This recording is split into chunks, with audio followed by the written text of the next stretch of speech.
Ya, Assalamualaikum warahmatullahi wabarakatuh. Pada video kali ini, kami akan mempresentasikan mengenai materi Intel Core i7 dan Intel Core i9. Baik, sebelum masuk ke materinya, izinkan kami memperkenalkan diri terlebih dahulu. Next slide. Ya, baik. Kami dari kelompok 2 yang beranggotakan 5 orang, diantaranya ada saya sendiri, Siska Salva Salsabila, lalu ada keempat rekan saya, dipersilakan untuk memperkenalkan diri.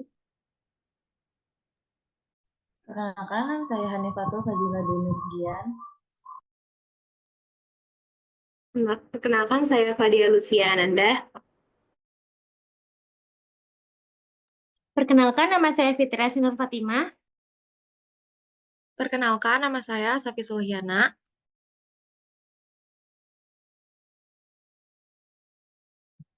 Oke, baik. Jadi materi kita pada kali ini ada Intel Core i7 dan Intel Core i9. Jadi pembahasan pada materi Intel Core i7 yang pertama ada sejarah prosesor Intel, definisi prosesor Intel Core i7, sejarah prosesor Intel Core i7, perbedaan beberapa seri prosesor Intel, spesifikasi dan fitur, perbedaan tiga jenis prosesor Intel Core i7, kinerja dan performa, dan yang terakhir ada kelebihan dan kekurangan dari prosesor i7.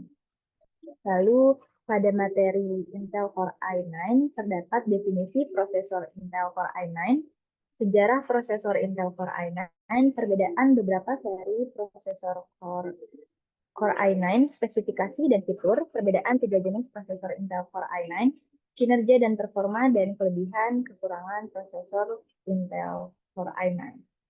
Next slide.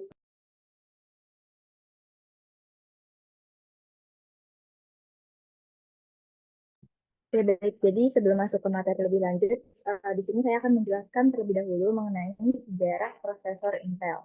Jadi pada 2009, seri Intel Core i3, i5, dan i7 memberikan inovasi baru dengan integrasi GPU dan peningkatan kinerja yang signifikan. Terus berlanjut dengan generasi Sandy Bridge, Ivy Bridge, dan Haswell, Intel terus memimpin dalam peningkatan teknologi, grafis, dan efisiensi daya. Hasilnya, lahirlah prosesor Core i7 Extreme Haswell EX99 pada tahun 2014, membawa inovasi lebih lanjut dengan 8-core dan dukungan untuk memori DDR4 terbaru. Next.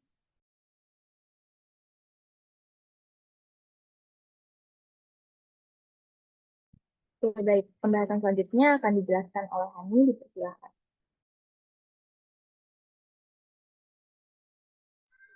Oke, baik. Jadi di sini saya akan menjelaskan terkait materi dari Intel i7. Bisa di next?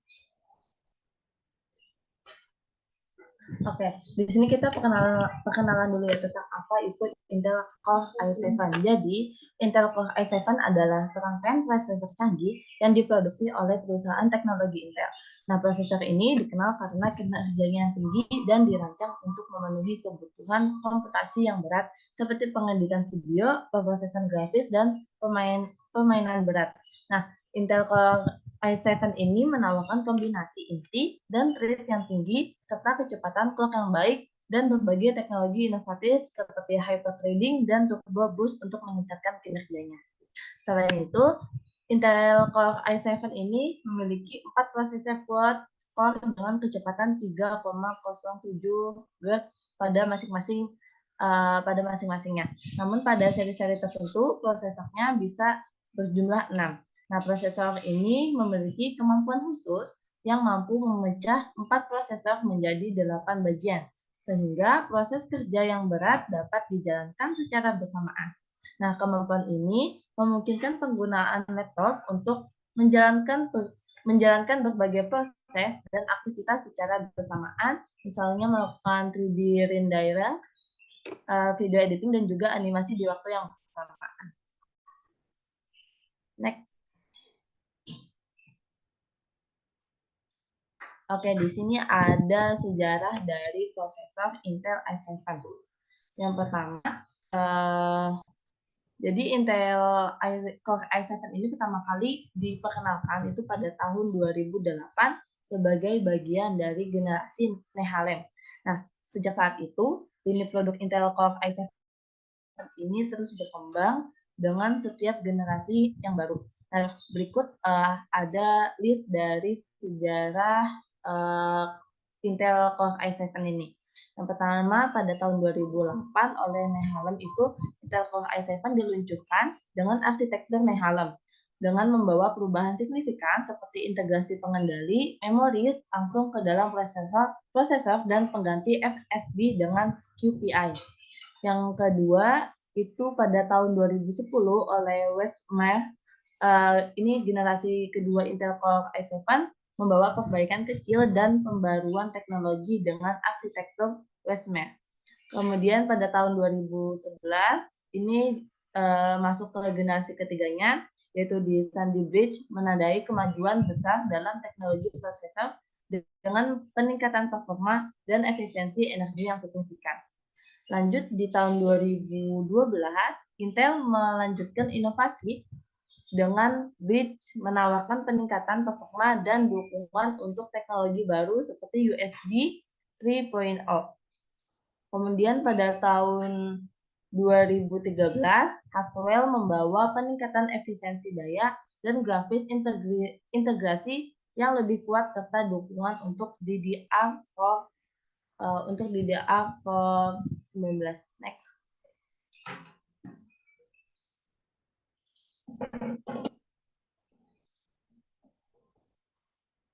Nah, kemudian pada tahun 2014, generasi ini mengejar efisiensi daya yang lebih tinggi dan ukuran daya yang lebih kecil. Nah, pada tahun 2015, Skylake membawa perubahan signifikan dalam arsitektur untuk memperkenalkan DDR4 dan USB Type-C. Kemudian pada tahun 2016, fokusnya itu pada peningkatan kecepatan clock dan efisiensi daya. Pada tahun 2017, dia menambahkan lebih banyak inti dan thread untuk meningkatkan kecepatan clock dan mendukung RAM DDR4 dengan lebih cepat. Lanjut di tahun 2018, itu dirancang untuk perangkat mobile dengan menawarkan peningkatan efisiensi daya. Di tahun 2020, itu menambahkan lebih banyak inti dan thread untuk performa multitasking yang lebih baik. Di tahun 2020, dirancang untuk laptop dengan membawa arsitektur Willow Cove dan mengintegrasikan grafis Intel Xe yang lebih kuat. Dan yang terakhir pada tahun 2021 itu membawa arsitektur Big Little dengan menggabungkan inti kecil dan besar untuk keseimbangan performa dan efisiensi. Next. Untuk materi selanjutnya saya kembalikan lagi kepada moderator. Baik, pembahasan selanjutnya mengenai perbedaan beberapa seri prosesor Intel akan dijelaskan oleh Fadia, dipersilakan. Baik. Oke, di sini kita akan membahas perbedaan beberapa seri prosesor Intel. Jadi Intel punya beberapa seri prosesor dan di sini ada perbedaannya ya. Yang pertama kalau C itu prosesor desktop berbasis LGA 1150 serta chip grafisnya memiliki performa yang tinggi. Kemudian kalau E itu prosesor desktop dual core memiliki TDP sama atau lebih dari 55 watt. Kemudian H itu chip grafis yang memiliki performa yang tinggi. Kemudian K itu analog. M, prosesor telah dirancang secara khusus guna karakter komputasi mobile. Q itu quad core. Kemudian R, prosesor memiliki basis BGA 1364 atau peruntukan bagi komputasi mobile dengan chip grafis yang performanya tinggi. Lalu S itu rancangan yang khusus bagi komputasi yang mengedepankan performa. Dan T itu rancangannya khusus bagi komputasi yang mengedepankan kehematan energi. Kemudian ada U, ultra low power. X itu extreme edition, dan Y itu extremely low power. Next.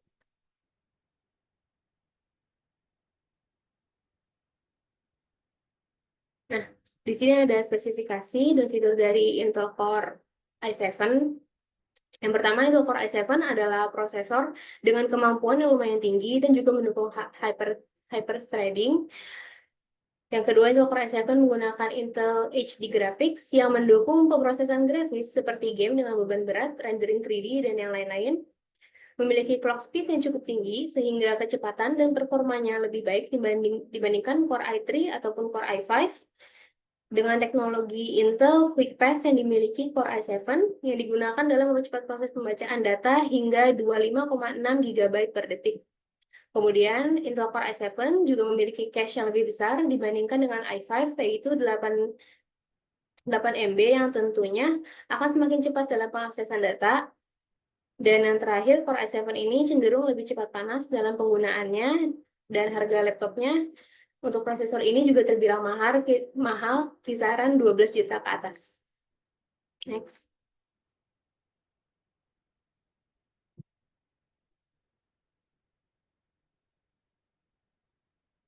Next. Oke. Nah, di sini kita akan membahas perbedaan dari tiga jenis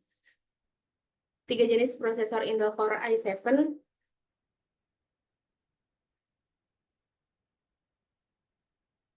Nah, jadi seri yang kita bandingkan di sini ya, itu Intel Core i7 9750H, Intel Core i7 10510U, dan Intel Core i7 1065G7. Nah, ketiga seri ini tuh line up prosesor Intel yang paling sering ditemui di pasaran.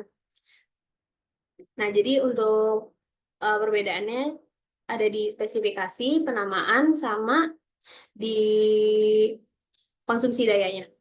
Untuk di spesifikasi, untuk fabrikasinya yang 9750H itu dia 14 nanometer, yang 10510U itu juga 14 nanometer, yang 1065G7 itu dia 10 nanometer. Untuk jumlah core, yang 9750H itu dia 6 core, yang 10510U itu dia 4 core, dan yang 1065G7 juga sama, dia 4 core. Jumlah threads, yang 9750H ini ternyata paling banyak, dia ada 12, yang 10510U dia 8 threads, yang 1065G7 juga 8 threads. Kemudian base clock speed, yang 9750H itu dia sampai 2,6 GHz, yang 10510U dia 1,8 GHz, dan yang 1065G7 dia 1,3 Hz. Kemudian turbo boost speed, yang 9750H dia bisa sampai 4,5 GHz, yang 10510U dia 4,9 GHz, dan yang 1065G7 dia 3,9 GHz. Kemudian IGP-nya yang 9750H dia UHD Graphics 630, yang 10510U dia UHD Graphics, dan yang 1065G7 dia Iris Plus Graphics. Kemudian ada TDP. TDP itu Thermal Design Power, kalau yang 9750H itu 45 watt, yang 10510U itu 15 watt, dan yang 1065G7 itu 15 watt. Nah, untuk penamaannya Intel Core i7 9750H itu disebut dengan Coffee Lake. Coffee Lake merupakan nama untuk prosesor Intel generasi ke-9. Kemudian Intel Core i7 10510U dinamai Comet Lake. Terus kalau misalnya Intel Core i7 1065G7 itu dia sebutannya Ice Lake. Nah, Comet Lake sama Ice Lake ini itu nama yang diberikan untuk generasi ke-10. Tapi jadi yang kedua ini sama-sama generasi ke-10, tapi perbedaannya ada pada IGP, base clock speed, turbo boost speed, dan teknologi fabrikasinya. Next. Nah, di sini ada perbandingan dari konsumsi daya ya di antara ketiga seri Intel Core i7 tadi. Nah, tadi kan di spesifikasi juga dari TDP-nya yang 9750H itu dia 45 watt, dia paling gede penggunaannya. Terus yang dua tadi yang dari generasi 10 itu dia 15 watt. Nah, di sini ada pengujian dari konsumsi daya ketiga seri prosesor tadi. Nah, jadi di tesnya itu pakai mode power saving, WiFi sama backlit keyboard saya dimatikan, lalu brightness-nya diatur ke paling rendah. Nah, hasil pengujiannya ini ada di gambar. Bisa dilihat yang Intel Core i7 9750H itu dia yang paling yang paling sedikit ya, yang paling sedikit menitnya, kan ini dalam menit ya, dia itu yang paling kecil, jadi dia konsumsi dayanya lebih besar. Dia cuma bisa nyalain laptop itu selama 221 menit. Nah, ini dia lebih kecil dibandingkan kedua seri yang tadi ya, ada yang 10510 itu dia 245 menit, yang 1065G7 lebih lama lagi, dia 266 menit.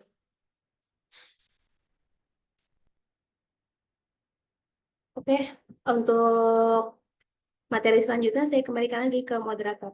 Terima kasih.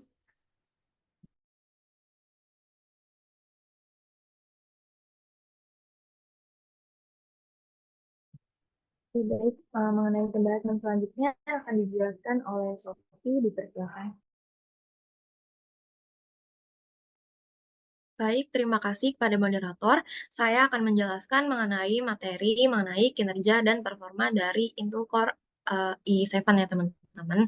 Nah, teknologi Intel yang ada di dalam prosesor Intel Core i7 adalah memaksimalkan kecepatan untuk menjalankan aplikasi-aplikasi dengan teknologi Intel Turbo Boost. Fitur ini mempercepat kinerja untuk menyesuaikan tingginya permintaan beban kerja Anda, lalu mendukung kreasi atau penciptaan media digital terkini sampai dengan 81% lebih cepat dalam video encoding, sambil menikmati kinerja luar biasa untuk mengedit foto dan penerbitan.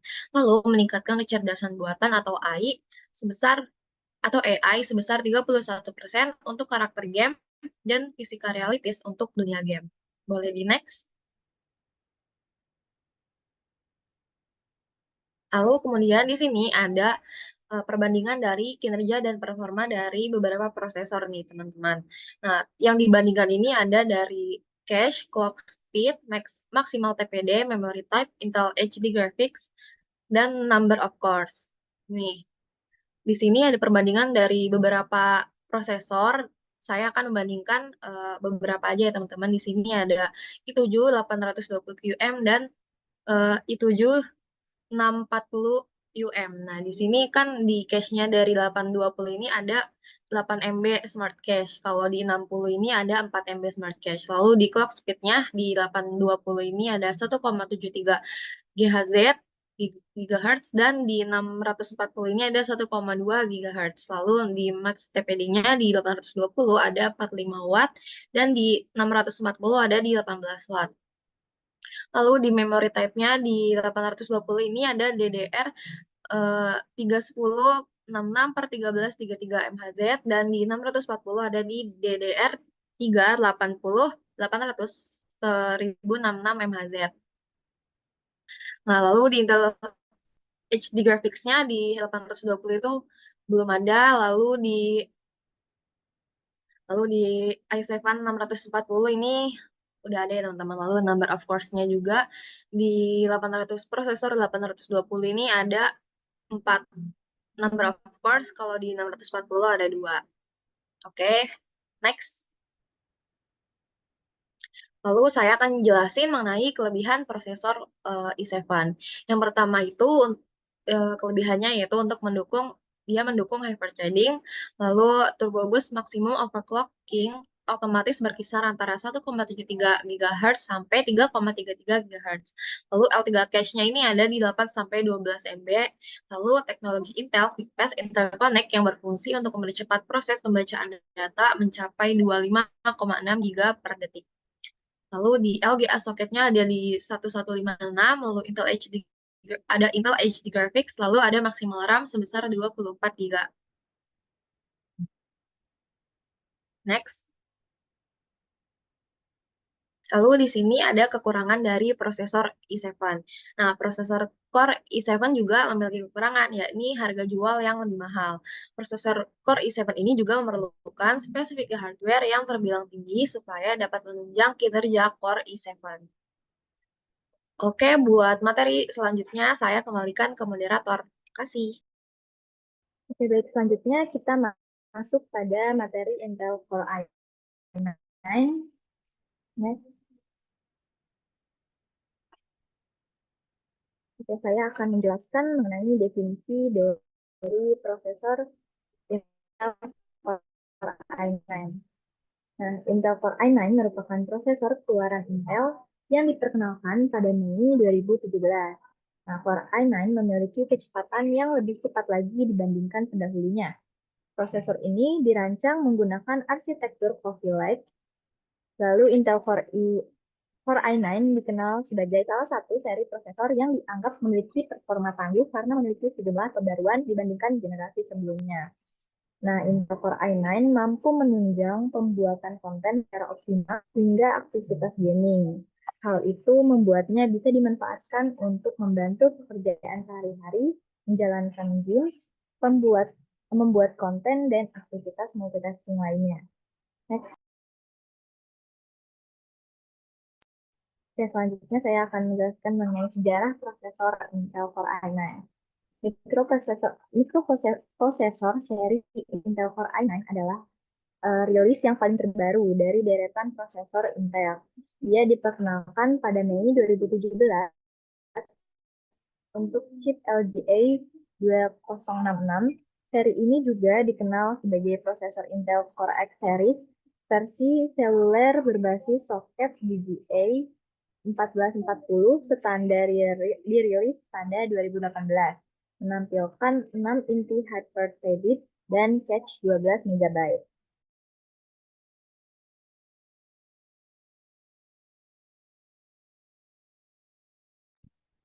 Oke, pembahasan selanjutnya akan dijelaskan oleh Fitri. Silakan. Baik, terima kasih kepada moderator. Di sini saya akan menjelaskan mengenai spesifikasi dan juga fitur yang terdapat di Intel Core i9. Yang pertama yaitu hyperthreading. Intel Core i9 memiliki fitur hyperthreading teknologi di mana setiap core dapat memproses 2 thread sekaligus untuk performansi yang lebih cepat. Core i9 juga menjalankan hingga 36 thread. Selanjutnya yang kedua ada turbo boost teknologi. Teknologi turbo boost yang dipakai pada prosesor ini merupakan teknologi turbo boost yang memiliki advance lebih dari sebelumnya. Prosesor dapat mengidentifikasi dan mendukung dua buah core. Prosesor melihat mana core yang lebih cepat dan akan digunakan dalam mengerjakan tugas-tugasnya.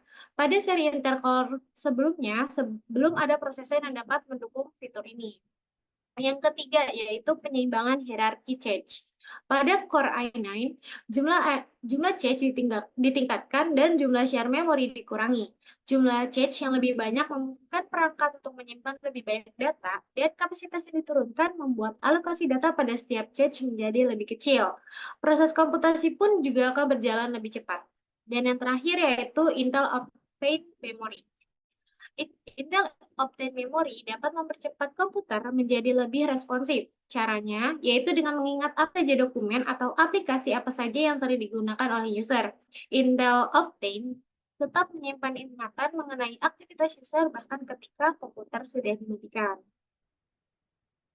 Selanjutnya yaitu ada kelebihan dari Intel prosesor Intel Core i9. Nah, yang pertama yaitu menjadi prosesor pertama yang memiliki jumlah core yang tinggi hingga 18 core dengan teknologi hyperthreading. Selanjutnya, prosesor Intel Core i9 lebih dingin dibandingkan dengan i3, i5, dan i7 yang memiliki selisih hampir 8 derajat. Prosesor ini mampu menghasilkan tenaga hingga 29% lebih tinggi serta performa gaming meningkat 41% lebih tinggi dari generasi sebelumnya. Sisi performa editing video sampai 4K hingga 59% lebih cepat dibandingkan kartu grafik dari generasi sebelumnya. Selanjutnya, mode di overclock. Prosesor ini hadir dengan kemampuan full unlock dengan serta fitur Intel Thermal Velocity Boost terbaru. Selanjutnya ada support Intel Optane Memory dan 4-channel DDR4 RAM. Juga bisa memberikan kecepatan koneksi Wi-Fi 2 kali lebih tinggi dari line kabel standar 2x2 802.11 AC. Dan yang terakhir, prosesor Intel Core i9 dibantu dengan teknologi turbo boost di setiap chipsetnya, maka bisa dipacu hingga 5 GHz. Nah, selain dari kelebihan juga pasti memiliki kekurangan dari Intel Core i9.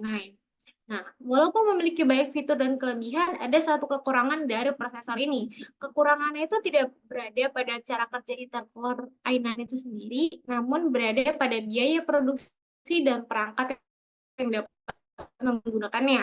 Prosesor ini memiliki harga yang cukup mahal karena memang Intel Core i9 memiliki fitur-fitur yang maksimal. Selanjutnya akan saya kembalikan ke moderator. Terima kasih.